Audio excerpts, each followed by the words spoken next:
Pemirsa, viral di media sosial, calon pegawai BPJS Ketenagakerjaan menjalani pelatihan dengan berjalan kaki tanpa alas kaki di atas bara api. Yang menanggapi sorotan publik, BPJS Ketenagakerjaan menegaskan aktivitas tersebut bukan materi utama dalam program orientasi.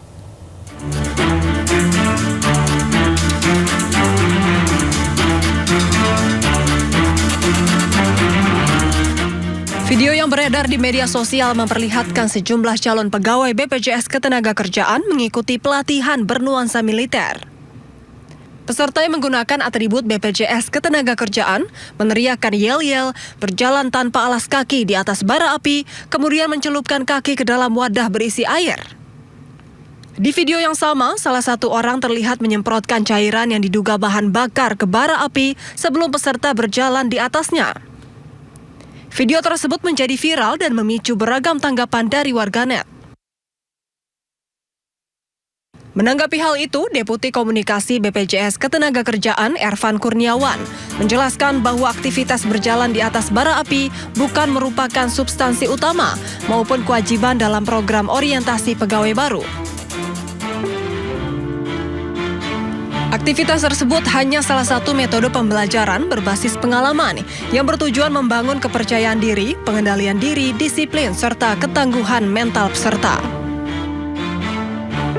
Ia memastikan seluruh rangkaian program OPK dilaksanakan dengan pendampingan instruktur yang kompeten, melalui prosedur yang telah dipersiapkan, serta mengutamakan aspek keselamatan dan keamanan peserta.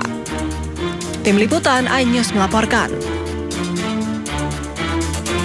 Yeay, keren ya, seru banget ya itu pelatihan debusnya. Wow, kita positif thinking aja Nata, mungkin supaya lebih kuat nanti ya menghadapi pasien BPJS yang bejibun kali ya. Nah, mungkin bisa jadi. Betul. Tapi ini fungsinya mungkin buat kekuatan.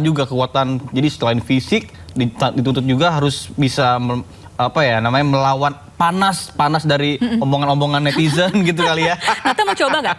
Aduh, mohon maaf deh, saya penonton aja. Saya mendingan bayar aja deh. Oke, baik.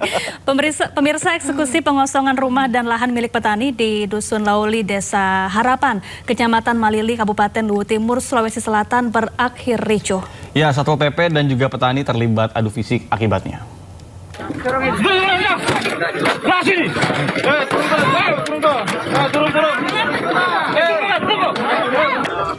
Ratusan Satpol PP dikerahkan pemerintah Kabupaten Luwu Timur, Sulawesi Selatan untuk memaksa para petani di Desa Harapan meninggalkan rumah dan lahan mereka. Warga berupaya mempertahankan lahan yang telah diolah sejak tahun 1998. Warga tidak menggubris meski pemerintah telah turunkan alat berat. Selama 20 tahun, warga bertahan hidup dengan bertani di lahan ini. Akibatnya, sejumlah warga mengaku mengalami luka akibat mendapatkan kekerasan fisik dari aparat.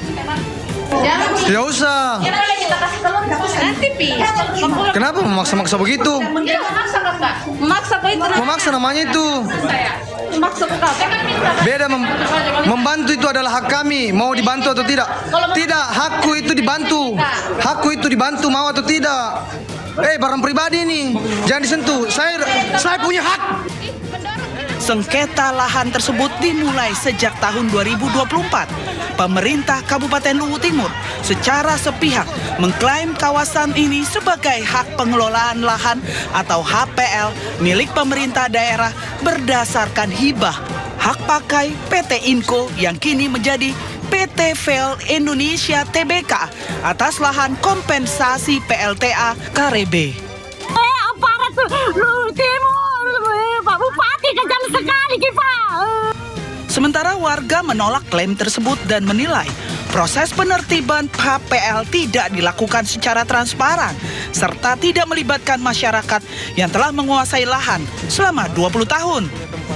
Lahan sengketa seluas 395 kan dijadikan sebagai kawasan industri dan proyek strategis lahan PSN PT Indonesia Huadi Nikel Smelter Industri. Dari Kabupaten Luwu Timur, Sulawesi Selatan, Nasruddin Rubak, iNews melaporkan. Ya, kebakaran hebat melanda Kompleks Asrama Polisi Panularan, Kecamatan Lawean, Solo, Jawa Tengah. Ya, polisi masih menyelidiki penyebab pasti dari kebakaran. Saya posisi di dalam aspal. Kompleks asrama polisi Panularan Kecamatan Laweyan, Solo, Jawa Tengah terbakar Jumat sore. Banyaknya bahan bangunan yang mudah terbakar membuat api kian membesar dan menghanguskan 12 rumah. Petugas pemadam kebakaran terus berupaya menjinakkan si jago merah agar tidak merambat ke bangunan lain. Api padam 2 jam kemudian. Polisi masih menyelidiki penyebab pasti kebakaran. Tidak ada korban jiwa, namun sejumlah warga mengungsi di beberapa lokasi yang disediakan Pemkot Surakarta. Dari Solo, Jawa Tengah, Septiantoro, iNews melaporkan. Pemirsa, sebuah kapal penumpang KM Prince Soya terbakar saat tengah bersandar di Pelabuhan Samarinda, Kalimantan Timur pada Sabtu siang. Ya, beruntung tidak ada penumpang di atas kapal.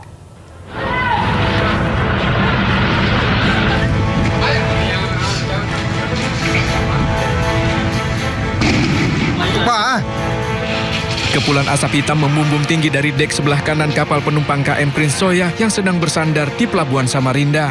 Kebakaran, kapal Prince Soya kebakaran. Kobaran api sempat memicu kepanikan di kawasan pelabuhan lantaran sempat terdengar suara ledakan. Laporan kebakaran pertama kali diterima dari warga yang datang ke posko pemadam saat petugas tiba di lokasi. Api sudah membesar dan membakar area tangki di bagian dek kapal. Beruntung kapal dalam kondisi kosong tanpa penumpang karena belum mulai pelayaran. Dugaan awal api berasal dari area tangki yang berisi oli, namun penyebab pasti masih dalam penyelidikan. Untuk sementara kita masih melakukan penyidikan terkait apa penyebab kejadian tersebut, dikarenakan sampai saat ini kami masih menunggu berita acara dari Nahkoda KM Prince Soya. Jadi untuk sementara kami nyatakan ini terbakar akibat ada satu permasalahan, yaitu indikasi awal adalah terbakarnya tangki yang berisikan oli. Akibat kebakaran ini, kapal penumpang KM Prince Soya yang dijadwalkan berlayar pada hari Minggu pukul 14 WITA dipastikan ditarik ke Galangan untuk menjalani perbaikan. Dari Samarinda, Kalimantan Timur, Ardi Wirya, iNews melaporkan. Pemirsa, diduga pengemudi mengantuk, sebuah truk terguling di kawasan Trosobo, Taman Sidoarjo, Jawa Timur. Akibatnya arus lalu lintas jalur Provinsi Surabaya Mojokerto macet panjang dari 2 arah.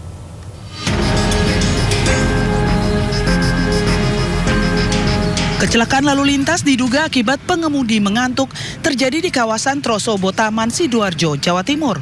Sebuah truk bermuatan penuh besi holo dan galvalum menabrak batas medan jalan dan terguling di tengah badan jalan.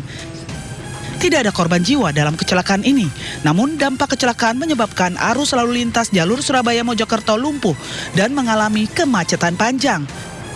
Dari hasil olah tempat kejadian perkara, diketahui bahwa truk yang dikemudikan oleh Lutfi Yuda, warga Waru Sidoarjo, melaju dari arah Surabaya menuju Mojokerto, alami microslip atau tidur sesaat tepat di lokasi kejadian hingga truk oleng menabrak batas jalan dan akhirnya terguling. Ratusan besi holo dan galvalum yang berada di bak truk langsung tumpah ke badan jalan dan menyebabkan jalur Surabaya Mojokerto tertutup dan lumpuh. Untuk kepentingan pemeriksaan lebih lanjut, saat ini bangkai kendaraan berada di pos polisi setempat. Sementara muatan besi holo dan galvalum dievakuasi menggunakan truk pengganti. Dari Sidoarjo, Jawa Timur, Pramono Putra, iNews melaporkan. Pemirsa, terpergok mencuri sayur, seorang wanita diikat di tiang listrik dan juga dianiaya. Ya, warga emosi karena pelaku sudah berulang kali ketahuan mencuri.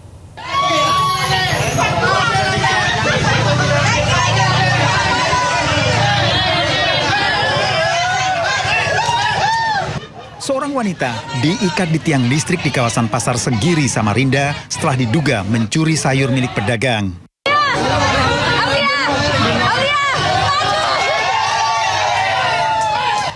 Sejumlah warga tampak mengerumuni pelaku. Seorang pedagang yang diduga kesal karena dagangannya sering hilang, bahkan sempat memukul wanita ini. Wanita ini diduga sudah berulang kali melakukan pencurian sehingga menjadi sasaran pengawasan para pedagang. Memang sudah lama, sudah sering memang malingnya karena sudah diincar memang. Nah, cuma pas kemarin subuh baru kedapatan. Malingnya lombok, bawang, sayur-sayuran lah.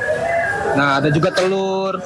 Mungkin itu aja sih, karena sempat juga banyak yang ngeluh kadang pedagang, tolonglah kalau bisa malingnya ditangkap. Wanita ini tidak diproses hukum karena tidak ada laporan resmi dari pihak korban dan diserahkan kepada keluarga. Sampai saat sekarang ini, di Polsek Samarinda Ulu belum menerima laporan dari korban ataupun dari pihak-pihak terkait untuk melaporkan kejadian tersebut. Ya. Namun dalam hal ini kami melihat dari unggahan media, kami mengharapkan kepada masyarakat apabila ada peristiwa yang diduga itu adalah perbuatan pidana, tolong dilaporkan kepada pihak yang berwajib segera. Setiap dugaan tindak pidana sebaiknya dilaporkan kepada aparat kepolisian karena tindakan kekerasan terhadap terduga pelaku dapat berujung pada proses pidana. Dari Samarinda, Kalimantan Timur, Ardi Wirya, iNews melaporkan. Pemirsa, seorang calon Bayangkara Taruna Akpol ditemukan meninggal dunia di komplek lingkungan Akpol Semarang, Jawa Tengah. Ya, korban meninggal dunia terjatuh dari lantai 3 gedung. Calon Bayangkara Taruna Akademi Kepolisian meninggal dunia di lingkungan Akpol Semarang, Jawa Tengah. Korban tewas diduga terjatuh dari lantai 3 sebuah gedung saat apel pada Kamis malam. Sebelum dinyatakan meninggal dunia, korban sempat dievakuasi ke Rumah Sakit Bayangkara Semarang. Kini Polda Jawa Tengah masih melakukan penyelidikan dan meminta keterangan rekan seangkatan korban.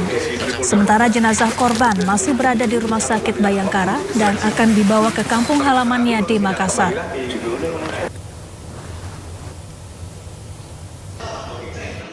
Saat ini petugas kami sedang melakukan penyelidikan, tentu saja dengan menggali keterangan teman-temannya yang menemukan, yang tahu sebelumnya, yang kemudian berinteraksi dengan korban ini sebelumnya.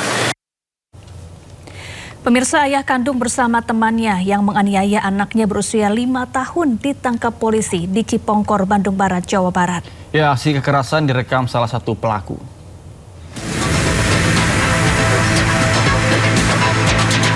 Anak berusia 5 tahun ini dianiaya, diduga oleh ayah kandung dan seorang pria di Cimahi. Wajah anak ini bahkan sampai mengeluarkan darah. Setelah melakukan penyelidikan, Satreskrim Polres Cimahi menangkap 2 pelaku penganiayaan terhadap bocah berusia 5 tahun warga Desa Cibenda, Cipongkor, Kabupaten Bandung Barat. Ayah kandung korban dan teman pelaku yang merekam aksi penganiayaan kurang dari 24 jam di 2 lokasi berbeda di Desa Citasih, Cipongkor. Keduanya kini resmi ditahan untuk menjalani proses hukum. Sementara itu, kondisi korban saat ini terus mendapat pendampingan dari polisi, dinas sosial, serta tim trauma healing agar segera pulih secara fisik maupun psikologis. Ayah kandungnya itu memang melakukan penganiayaan tersebut untuk mendapatkan simpati atau empati dari ibu korban, yang mana mereka telah lama berpisah. Mereka menikah secara sirih pada tahun 2020 dan berpisah pada tahun 2022. Setelah itu ibunya sempat merantau menjadi pekerja di luar negeri dan setelah itu mereka berpisah. Penganiayaan terhadap anak laki-laki berusia 5 tahun di Cimahi memicu kecaman publik. Korban menerima kekerasan fisik berupa pukulan, tarikan pada rambut hingga wajahnya yang berlumuran darah.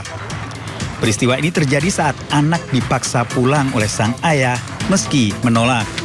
Korban mengalami luka pada pipi, paha, kepala, serta hidung yang mengeluarkan darah.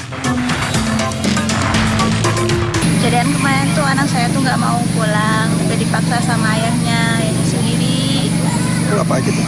Bagian pipi, paha, sama ini dijambak kepala. Kalau yang berdarah bagian apa teh? Bagian hidung. Pelaku kerap melakukan kekerasan fisik baik kepada ibu korban maupun anaknya. Kedua tersangka terancam hukuman 4 tahun 6 bulan penjara. Dari Bandung Barat, Jawa Barat, Yuwono iNews melaporkan. Pemirsa, seorang siswa SMA menjadi korban pembacokan orang tak dikenal saat pulang sekolah di Palmerah, Jakarta Barat. Ya, korban terkapar di jalan sebelum dibawa warga ke rumah sakit.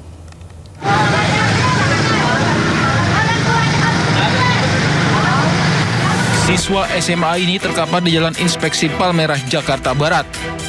Korban mengalami pendarahan di kepala karena dibacok sejumlah orang yang mengendari sepeda motor. Aksi pembacokan terhadap korban bermula saat korban berboncengan motor bersama kerabatnya selepas pulang dari sekolah untuk mengantarkan kartu KJP. Tiba-tiba saja, dari arah belakang korban diserang 4 orang tak dikenal yang juga berboncengan sepeda motor. Beruntung korban berhasil diselamatkan karena warga langsung membawa korban ke rumah sakit. Polisi kini memburu pelaku yang identitasnya telah diketahui. Jadi pada hari ini kami bekerjasama dengan unit rescue Polsek Palmerah sedang melakukan penyelidikan untuk mengungkap para pelaku yang melakukan pembacokan terhadap siswa tersebut. Udah teridentifikasi Pak pelakunya? Dalam penyelidikan kami sudah mengantongi identitas dari para pelaku. Polisi yang telah lakukan olah TKP memeriksa rekaman kamera CCTV untuk mengetahui peristiwa sebenarnya dan apa yang menjadi motif penyerangan korban. Dari Jakarta, Miftahul Gani, iNews melaporkan. Pemirsa, sesosok mayat laki-laki ditemukan mengambang di perairan Pulau Lancang, Kepulauan Seribu, Jakarta. Ya, tim damkar dan kepolisian mengevakuasi menggunakan perahu dan langsung dibawa ke RSCM untuk dilakukan autopsi.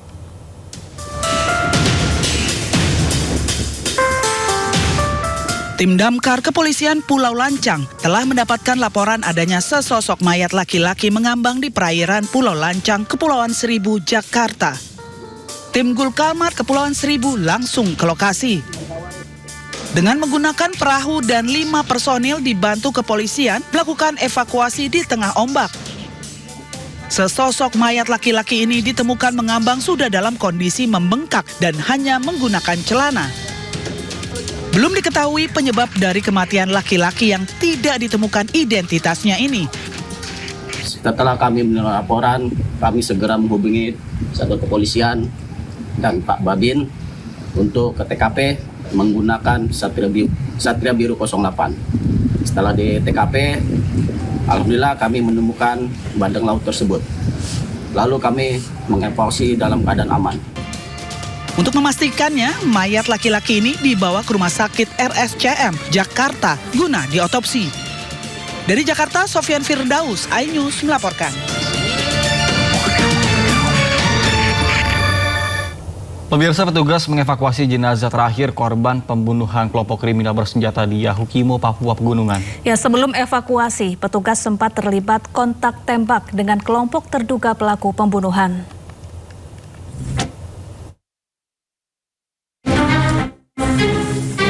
Pasukan Koops TNI Habema mengevakuasi jenazah terakhir korban pembunuhan kelompok kriminal bersenjata di dasar longsoran Kali Kolaf, Kabupaten Yahukimo, Papua Pegunungan.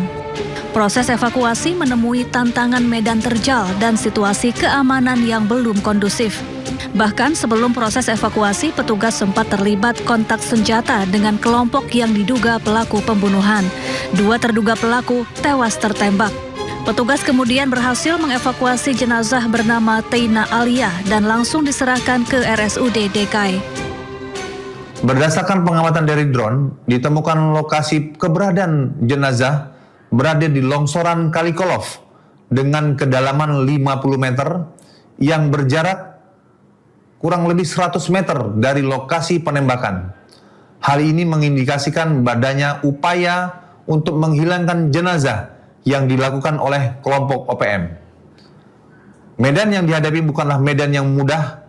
Lokasi jenazah berada di dasar longsoran dengan tebing yang sangat curam, sehingga hanya dapat dijangkau dengan menggunakan teknik vertical rescue atau rappelling sebelum proses evakuasi dilakukan. Personil terlebih dahulu menguasai titik-titik ketinggian di sekitar lokasi untuk memastikan situasi benar-benar aman dari potensi gangguan. Sebelumnya, peristiwa keji terjadi di sekitar Jalan Trans Papua, Distrik Serdala, Kabupaten Yahukimo, Papua Pegunungan pada Juli lalu. Sekelompok pria membawa senjata api, panah, dan parang menyandera 3 warga sipil, yakni Kumis Kayoga bersama istrinya serta seorang wanita dari suku Unaukam. Tak lama, satu persatu warga sipil ini dieksekusi dengan cara ditembak secara membabi buta. Korban yang bersimbah darah akhirnya tersungkur dan meninggal dunia. Tim Liputan iNews melaporkan. Pemirsa, video seorang warga merekam aksi oknum petugas Dinas Perhubungan Kota Bekasi, Jawa Barat yang diduga melakukan pungutan liar kepada sejumlah supir truk dan mobil bak yang melintas di jalan protokol. Ya, para sopir diperas 1,7 juta hingga 3 juta rupiah. Ulangin duitnya semua. 1.700.000 semua. Kamu jangan keluar dulu. Saya temannya Pak Dizik, Pak Teguh, Pak Zeno Baktiar. Sopir ini diminta 1,7. Kamu sini dulu, kamu yang nangkep truknya kamu. Saya teman Pak Dizik, ulangin duitnya 1,7. Ini di sopir. Ya, kamu kasih ke siapa? Yang nangkep kamu siapa? Ayo. Dari rekaman video amatir yang direkam warga, sejumlah sopir truk dan mobil bak menjadi korban dugaan pemerasan dan pungutan liar oleh sejumlah oknum petugas Dinas Perhubungan Kota Bekasi di pos Dinas Perhubungan Poncol di Jalan M. Hasibuan, Bekasi Timur. Sejumlah sopir dipaksa ke gerai ATM untuk mengambil uang sebesar Rp1.700.000 hingga Rp3 juta. Para sopir dipaksa menyerahkan uang ini untuk petugas Dinas Perhubungan Kota Bekasi usai surat-suratnya ditahan. Sejumlah oknum petugas Dinas Perhubungan panik saat aksinya direkam warga. Bahkan uang yang sebelumnya sudah diserahkan akhirnya disuruh dikembalikan lagi ke sejumlah sopir. Setelah rekaman video viral di media sosial, pos Dishub Poncol kini ditutup dan tak lagi ada aktivitas petugas Dinas Perhubungan berjaga. Bahkan Gubernur Jawa Barat Deddy Mulyadi geram dengan ulah para petugas. Saya sangat kecewa dengan perilaku oknum aparat Dishub Kota Bekasi yang melakukan tindakan pungli, pemerasan terhadap para sopir. Dan tadi malam saya sudah berkoordinasi dengan Wali Kota Bekasi karena mereka merupakan pegawai Pemkot Bekasi. Apakah di ASN, P3K atau P3K paruh waktu, saya sudah menyampaikan ke Pak Wali Kota Bekasi untuk dilakukan tindakan tegas dengan diberhentikan dari pekerjaannya secara tidak hormat. Aksi pemerasan dan pungutan liar oleh oknum Dinas Perhubungan dilaporkan sering dilakukan di Jalan Protokol Kota Bekasi. Para petugas mengincar kendaraan luar daerah yang melintas dan diduga mencari kesalahan untuk dilakukan pemerasan. Dari Bekasi, Jawa Barat, Rahmat Hidayat, iNews melaporkan.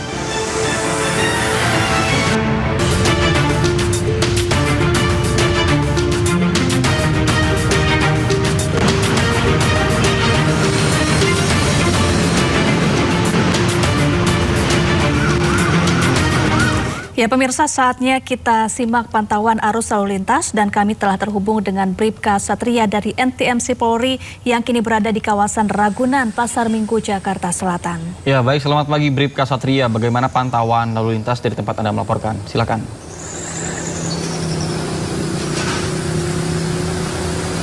Ya, baik, terima kasih Nata dan juga Syafa. Selamat pagi pemirsa. Pada kesempatan Minggu pagi ini, saya berada di kawasan Simpang Ragunan, Jakarta Selatan, di mana mobilitas warga pada pagi ini mulai cukup ramai di akhir pekan ini. Dan tepat di belakang saya ini merupakan gambaran lalu lintas untuk kendaraan dari arah Cilandak atau dari Anda Pondok Pinang yang akan menuju ke arah Pasar Rebo maupun yang akan berbelok menuju ke arah Ragunan itu sendiri mulai cukup ramai dan juga cenderung padat. Terdapat ketersendatan menjelang traffic light. Selepasnya lalu lintas dapat kembali normal, kami tetap himbau kepada Anda para pengendara sepeda motor terkhususnya agar dapat tetap tertib berhenti di belakang garis stop mengingat di sana terdapat hak para penyeberang jalan.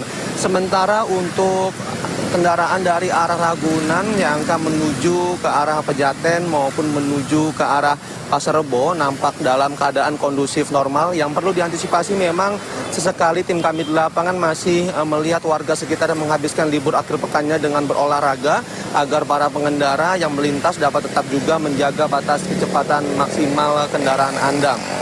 Untuk lalu lintas dari arah Pejaten yang akan menuju ke arah Ragunan dan yang akan berbelok menuju ke arah Pasar Rebo dalam keadaan ramai lancar. Sementara untuk kendaraan dari arah Pasar Rebo atau Cijantung yang akan menuju ke arah Cilandak maupun yang akan menuju ke arah Pejaten juga mulai cukup ramai dan peningkatan volume arus kendaraan memang masih terus terjadi hingga pagi hari ini.